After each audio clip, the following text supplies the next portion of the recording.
Update. Am I the a-hole for refusing to take care of my wife since she caught the flu from having sex with her affair partner? Original post. This is partially a rant and partially an actual question. I, 54 male, have been married to my wife, Victoria, 54 female, for over 32 years.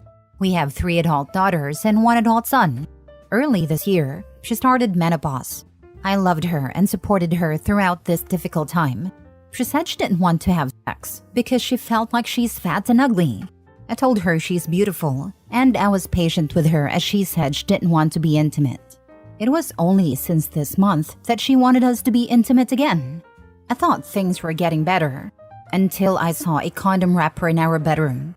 My job involves going out of town for business trips. This last trip, I tried to get into my wife's social media, and luckily enough, she used someone's birthday as the password. I found out her affair partner is Zachary, 35 male, a family friend who has a wife, 29 female. So on my trip, I read so many messages. One message involved Zachary asking if it's okay to come over for their fun time since he thinks he's coming down with something. Even after getting back in town, I read some messages. Zachary messaged that he and his wife have the flu, so he can't see my wife for a while. My wife said that herself getting the flu was worth it. I came home to my wife who's suffering from the flu. I immediately told her that I know about her and Zachary. She was upset, but too weak from the flu to stop me from packing and leaving. She begged me not to leave her alone while she's sick. After I left, my wife has been messaging me. She said she's very sick. I told her to go to the doctor, call ambulance, or call someone else. She said she's not dying, but she needs me. She said she can't call our kids nor any other family member since they'll ask why I'm not there. She said that menopause had made her crazy and that she wouldn't see Zachary anymore. I still haven't gone back. Am I the a-hole? Now for the top comments before reading the updates. Menopause did not make her cheat. Mail order a carton of NyQuil to her if you're feeling a little compassionate. I'll never know what menopause feels like. I've known other women who've gone through it. To my knowledge, those women have managed to avoid sleeping with married men who's a family friend. Not the a-hole. Leave her and don't look back. Her being sick makes it harder to leave her, but I can't be around her. Single woman here. I take care of myself when I'm sick. She can too. She chose that outcome. Now she has to lie sick in it. All kinds of ick, sleeping with a married man-child close to the family. She literally chose to have sex with a man who warned her that he was coming down with something. Afterwards, she messaged him that their fun was worth getting the flu. I have to remember that in case I feel sorry for her. Call the wife and tell her. Call all your kids and tell them before she lies and do the kids right away. See a lawyer right away. I would hate to tell my kids, but I may have to if their mom will lie to them. She will, or say it's because your day was verbally abusive. You need to go on the offensive. If you play the good guy, it will come back to kick you in the teeth. Call them now. Show them the texts about the flu, etc. I told my kids just now. I also told Zach's wife. Now for the mini updates. As soon as I found the messages, I was planning on telling Zach's wife. I wanted to tell her face to face. I wanted to spare our adult kids the horrible news. But many in the comments made a good point that my wife could lie to our kids. So I called Zach's wife first. I don't know what's going on in their marriage because she believed me right away.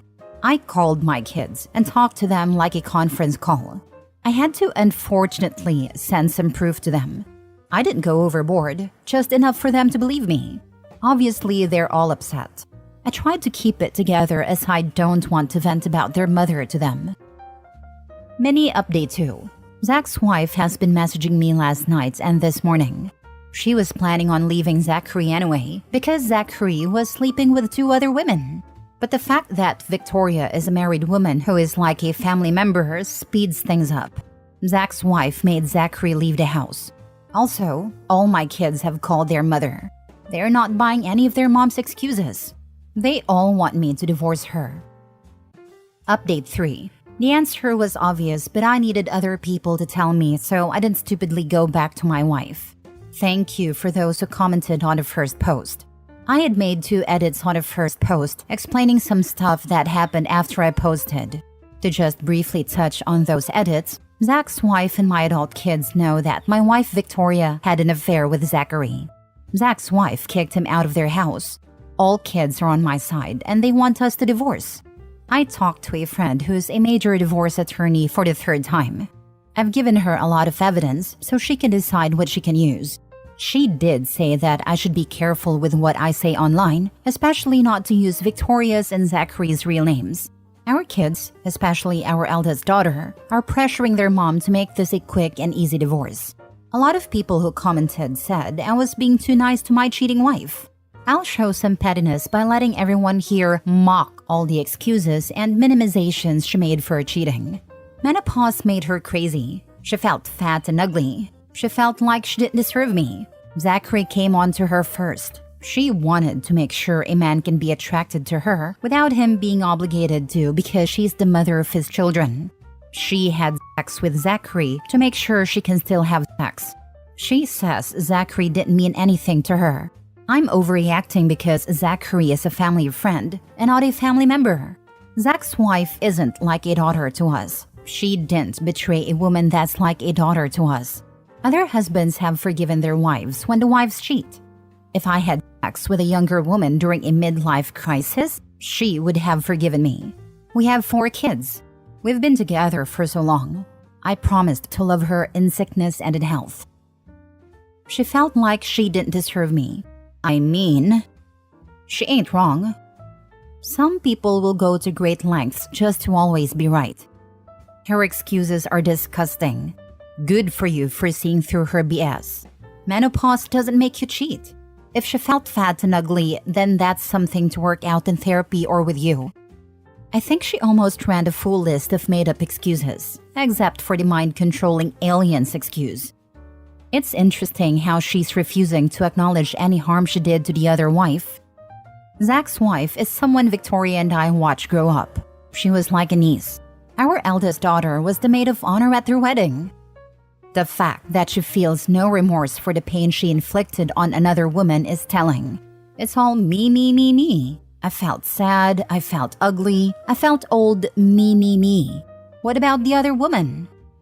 True, Victoria is so self-centered. Menopause makes just about every woman gain weight, especially in the stomach. I went through about 13 years ago. Never cheated on my husband.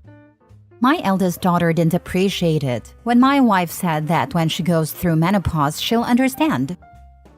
Next story. Am I the a-hole for allowing my husband's mistress to meal prep for him and the kids? My husband has been cheating on me for years with different women. Due to this, I've completely shut off from him. We don't have a sexual relationship, but we do an amazing job at being parents. Our kids love us, and that's all that matters in the grand scheme of things. I am not dating anyone. This isn't an open relationship. Every time he cheats, he acts more remorseful, but I've come to terms that I can't save him. He's seeing this woman Cherry and she's a cook and baker. We were in a little tussle once, but that's in the past. I've moved on. I don't like her, but I don't hate her. Few weeks back, I caught him eating in his car and realized it was from her. The packaging gave him away. She has been sending him goodie bags and now full meals. I told him going forward, I'm no longer cooking for him and he needs to let her do everything including meals for the kids. I really put my foot down and did some petty things that I'm not proud of, but it worked. I told him if she loves him, he will do it, but I'm done. Well, I don't know what he did to convince her, but at least 3 times a week they get meals from Cherry. He brings the container and plates the food. The kids are happy because they think they're getting takeout. I don't partake. On the other days, I cook for just the kids and myself. My husband, on the other hand, got mad and said I manipulated him into taking advantage of Cherry and kept asking me what do I get out of these mind games. I told my best friend about the whole ordeal, and she's upset with me saying that what if Cherry spikes the kids' meals? I don't think she would do it. Am I the a-hole for letting this happen? Now for the comments. Mistress wanted to be a sister wife. She got assigned sister and wife duties. LMAO. I don't really know how I feel about trusting a mistress on feeding my kids though. She's a professional mistress. She'll move on from him soon. Why are you staying with him? For Pete's sake, just get divorced. This is sick and a terrible environment in which to raise kids. I'm not giving up my house and leaving with half. I hope I get under his skin and he gives up everything. These comments are boosting me to leave, but it's not black and white. We have built a good amount together. Financially, it's a stupid idea. It's cool to say leave until you're homeless with no help. Not everyone has a village. I do provide, but I'm not leaving my home. How long would my salary last to stay in a hotel or motel? Get an apartment? We live in a small town, as I've said many comments ago. I would have to move 30 minutes away to live in an apartment complex. My husband would not leave our home either. I can't up and leave and stay at a friend's home. In all likelihood, you wouldn't have to. Negotiate that in a divorce. Find out if you live in an at-fault state. You have proof of his repeated infidelity. Honestly, talk to a lawyer. Find out what your options are. Nobody deserves to live like this. And you're going to seriously ruin your kids if the shenanigans continue. Kids aren't stupid. This is the strangest thing I've read on here in ages. I know a couple in a similar situation. They struggled with infertility for years, both had issues, and eventually decided to adopt. After adopting a few children, including some who were not babies, she caught him sleeping with her best friend. Despite this, she didn't want to divorce because she felt it would be unfair to break up their home after finally providing a stable and safe environment for the children. 2 of the kids had been in intense therapy for years and were finally starting to settle in and calm down. The couple has developed an amazing co-parenting dynamic and even friendship, but there's no intimacy or romantic love between them. She says she's not interested in relationships anymore and is content with her life as it is.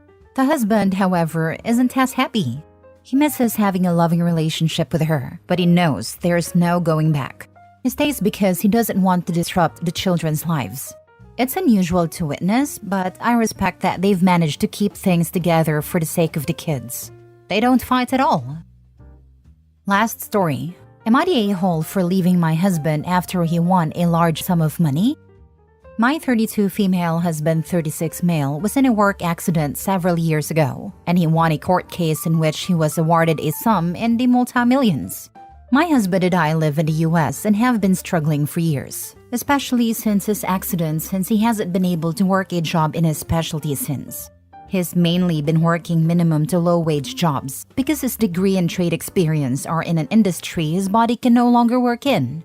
I make pretty good money, but again, we live in the economical hellscape that is America. In the last year since the settlement, my husband has become the most smug, stuck-up, pretentious man I've ever known, and I'm sick of it.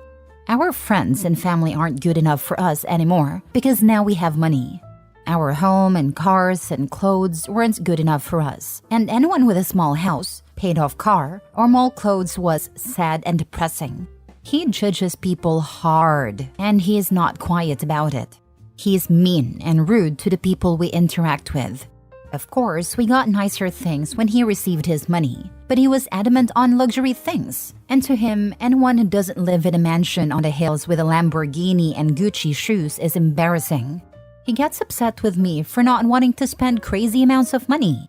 Why would I buy a $2,000 pair of shoes when I can get a pair just like it for $60? It feels like giving a child with no concept of money $20 and setting them free in a Dollar Tree. He's bought me a ton of expensive clothes and jewelry, new electronics.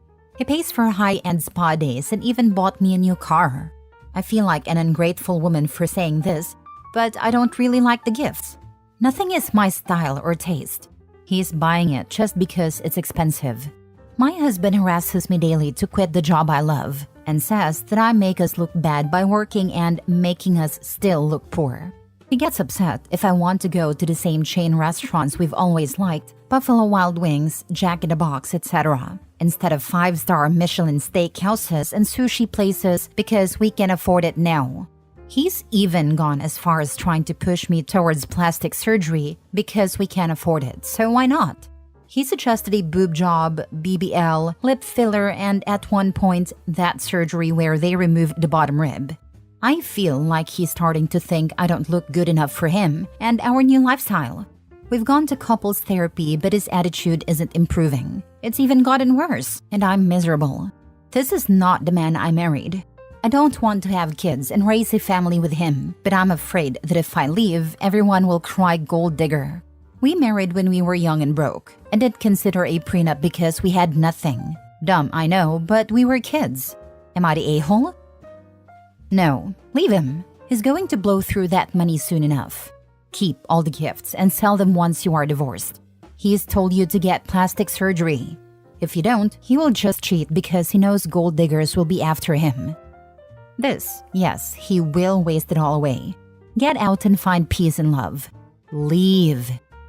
Not only will he waste all that money away in no time, he will go into huge debt in order to maintain the lifestyle and image that he wants to project to the world. If Opie doesn't leave soon, she will be on the hook for all the debt that he incurs via loans and credit cards, after wasting all the money he was awarded. He is exactly like those stupid lottery winners who end up living in a broken-down trailer at the end of a dirt road, hiding from collection agencies and people who still think they have money. Opie is not the a-hole, but she needs to divorce now.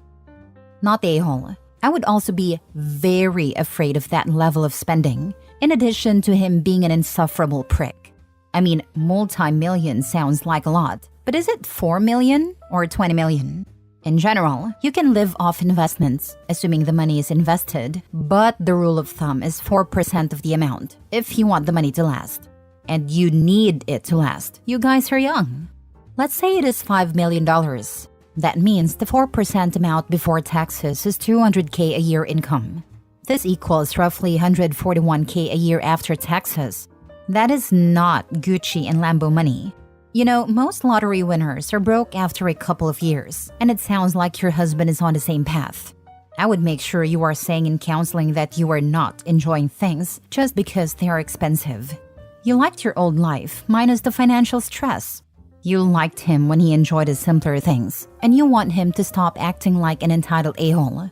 Also, I suggest you quietly go talk to a lawyer and find out what the financial split would be. Depending on where you live, you might not be entitled to any of it, or you might be entitled to a reasonable split. If you are entitled to a reasonable share, you can always go for less and settle for, say, 1 to 2 million. That would be enough to have a great retirement if you invested it and kept working for 15 or 20 years. This man is going to burn through all that money, and once it hits him that it's over, he's going to go from smug jackass to an incredibly bitter and oppressed one. I hate to say get out while the getting is good, but your advice is spot on.